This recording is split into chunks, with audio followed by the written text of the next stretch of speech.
Lionel মেসির ৬০০ কোটি টাকা দামের প্রাসাদে কি আছে? দরজা খুলতেই ঢুকে পড়বে আটলান্টিক মহাসাগরের গর্জন, আর পুরো একটা ব্যক্তিগত দ্বীপের একমাত্র বাড়িটা রাখার যদি হয় ঠিক আপনারই নামের প্রথম অক্ষরের মতো, কেমন হবে ব্যাপারটা? এমন স্বপ্নের মতো একটা আলিশান বাড়ি নিজের করে নিতে আসলে কত টাকা লাগে? আমরা যে মানুষটির কথা বলছি তিনি সাগরের বুকে ৬০০ কোটি টাকারও বেশি খরচ করে এমন এক অবিশ্বাস্য বাড়ি বানিয়েছেন যা দেখলে চোখ কপালে উঠতে বাধ্য। তিনি আর কেউ নন, ফুটবল জাদুকর লিওনেল মেসি। মজার ব্যাপার হলো এত বিশাল অঙ্কের টাকা খরচ করে তিনি এই বাড়ি বানিয়েছেন যেখানে কিনা তিনি সবসময় থাকেনই না। কি রয়েছে ইংরেজি এম অক্ষরের মতো করে বানানো সুবিশাল এই ম্যানশনের ভেতরে? যুক্তরাষ্ট্রের ফ্লোরিডায় মায়ামি সৈকত থেকে কিছুটা দূরে আটলান্টিক মহাসাগরের দিকে তাকালে সাগরের বুকে জেগে ওঠা জাহাজ আকৃতির ছোট্ট একটা দ্বীপ চোখে পড়বে। আর এই দ্বীপটায় মাথা উঁচু করে দাঁড়িয়ে আছে একটাই মাত্র বিলাসবহুল স্থাপনা, যার নাম মেসি ম্যানশন। মায়ামির বিখ্যাত কিউবান স্থপতি ও অন্দরসজ্জাবিদ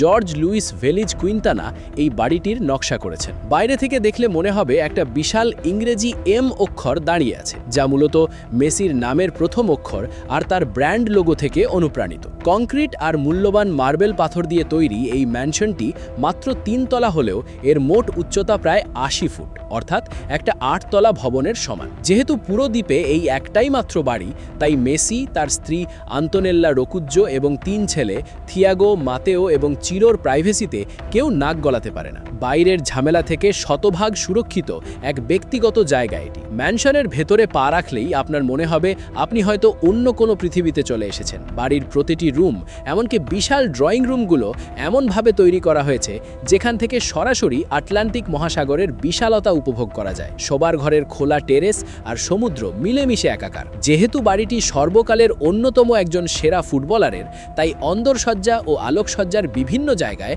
ফুটবল আকৃতির থিম ব্যবহার করা হয়েছে। বাড়ির ভেতরে একটি বিশেষ ঘর আছে যেখানে বড় বড় সাদা অক্ষরে লেখা রয়েছে মেসি। বিনোদনের জন্য এই বাড়িতে কি নেই? পরিবারকে নিয়ে সিনেমা দেখার জন্য আছে অত্যাধুনিক হোম থিয়েটার, বাচ্চাদের এবং মেসির নিজের জন্য রয়েছে ভিডিও গেম খেলার আলাদা একটা জোন। বসার ঘরের সোফার ঠিক সামনেই রাখা আছে বিলিয়ার্ড খেলার বোর্ড, আর পার্টি করার জন্য আছে বিশাল খোলা জায়গা। ড্রাই কিচেন এবং বার কাউন্টারটি এমন জায়গায় বানানো হয়েছে যেখানে বসে সমুদ্রের দিকে তাকিয়ে প্রিয় খাবারের স্বাদ নেওয়া যায় অনায়াসে। যিনি সারা জীবন ফুটবল নিয়ে কাটিয়েছেন তার নিজস্ব জায়গায় ফুটবলের ছোঁয়া থাকবে না তা কি হয়? এই বিশাল ম্যানশনের ঠিক পেছনেই তৈরি করা হয়েছে দারুণ একটি ব্যক্তিগত ফুটবল মাঠ। ছুটি কাটাতে এলে এই মাঠে ৩ ছেলেকে নিয়ে মেতে ওঠেন মেসি। সাগরের মাঝে বাড়ি হলেও এখানে সুইমিং পুলের কোনো ঘাটতি নেই। বাড়ির ভেতরে বাইরে মিলিয়ে বেশ কয়েকটি আধুনিক সুইমিং পুল আর জাকুজি রয়েছে যেখানে বসে মায়ামির সামুদ্রিক আবহাওয়া পুরোপুরি উপভোগ করা যায়। ফিটনেস ধরে রাখার জন্য তৈরি করা হয়েছে অত্যাধুনিক একটি জিম। এবার একটা প্রশ্ন মাথায় আসতে পারে,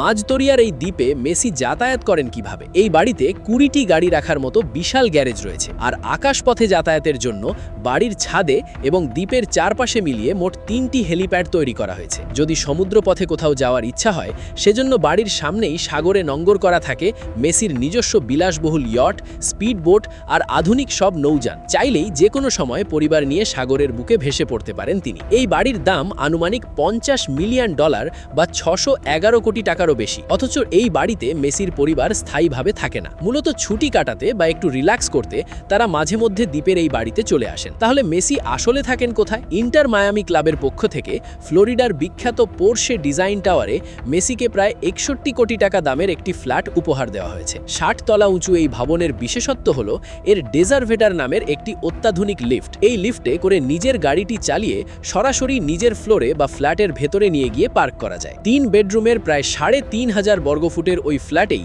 বর্তমানে মেসি তার পরিবার নিয়ে স্থায়ীভাবে থাকেন। শুধু এই দুটি বাড়িই নয়, স্পেনের বার্সেলোনা, আর্জেন্টিনার রোজারিও এবং যুক্তরাষ্ট্রের ফোর্ট লডারডেল মিলিয়ে সারা বিশ্বে অন্তত ৫টি অভিজাত বাড়ির মালিক লিওনেল মেসি। তবে আটলান্টিকের বুকে মাথা তুলে দাঁড়িয়ে থাকা এই দ্বীপ প্রাসাদটি আক্ষরিক অর্থেই এক স্বপ্নের ঠিকানা, যার ধারে কাছে যাওয়ার সামর্থ্য পৃথিবীর খুব কম মানুষেরই আছে।